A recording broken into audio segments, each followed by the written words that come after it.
Depuis un moment, en Afrique, on entend parler de santé mentale, des affiches, des programmes qui portent santé mentale, des séminaires, des débats autour de la santé mentale. C'est très bien parce que en Afrique, on diabolisait presque tout.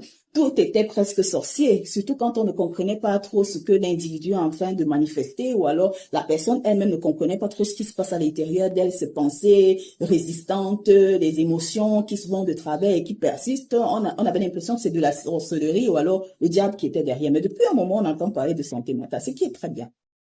Pendant, il y a un piège. Et le piège en question, on est en train de vouloir tomber dans ce dernier. C'est que on parle assez de santé mentale. Tout le monde parle de santé mentale.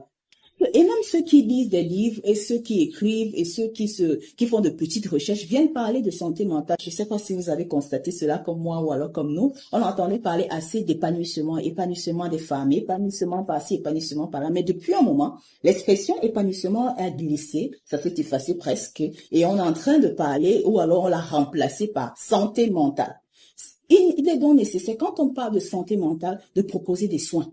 Parce que les gens sont en train de mourir à petit feu autour de nous. On risque, après avoir trop débattu, ou alors trop parlé de santé mentale, n'avoir rien fait. Et les gens seraient en train de mourir autour de nous à petit feu. Ceux même qui parlent de santé mentale seraient en train de mourir à petit feu. C'est quand ils ne seront plus là qu'on se rendra compte que cette personne qui parlait fortement de santé mentale avait des problèmes de santé mentale.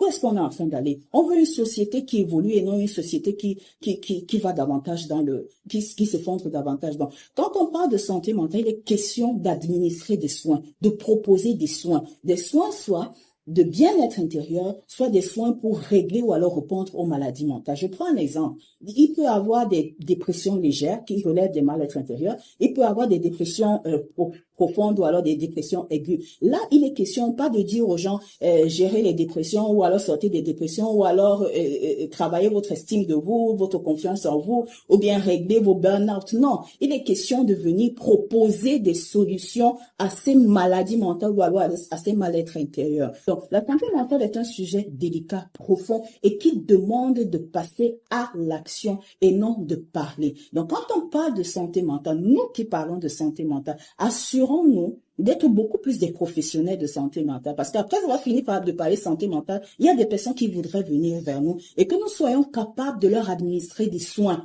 Santé mentale, la santé de notre mental, le mental, c'est pas un muscle où on a besoin de souffler des paroles ou bien de dire des choses.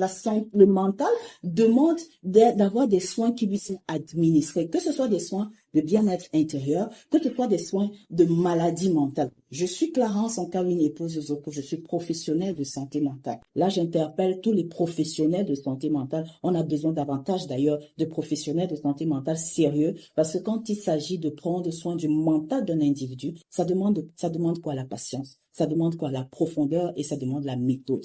Donc, il y a 3 choses à considérer. Patience, profondeur, méthode. Quand on parle de santé mentale, il n'est pas juste question d'appuyer quelque part. Non, le mental c'est pas un muscle. Le mental, c'est pas un muscle. Donc, ça demande d'aller en profondeur pour pouvoir sortir l'individu, que ce soit des mal-être intérieurs ou alors que ce soit des maladies mentales. Donc, il est question de passer à l'action. Ça veut donc dire quoi en conclusion? Lorsque nous entendons parler de santé mentale, demandons-nous toujours qu'est-ce qu'il faut que je fasse à ce niveau, au niveau de mon mal intérieur. Quel est le professionnel de santé mentale vers qui je dois aller en fonction de ce mal-être intérieur? Je prends un exemple. Si c'est une petite déprime que nous avons ou alors une dépression légère ou alors une dépression majeure, sachons vers qui aller, parce que la santé mentale, c'est tellement sérieux, c'est tellement profond que on ne caresse pas, on ne fait pas avec, on ne vit pas avec un mal-être, ou alors on n'essaie pas de gérer un mal-être, non, on le règle.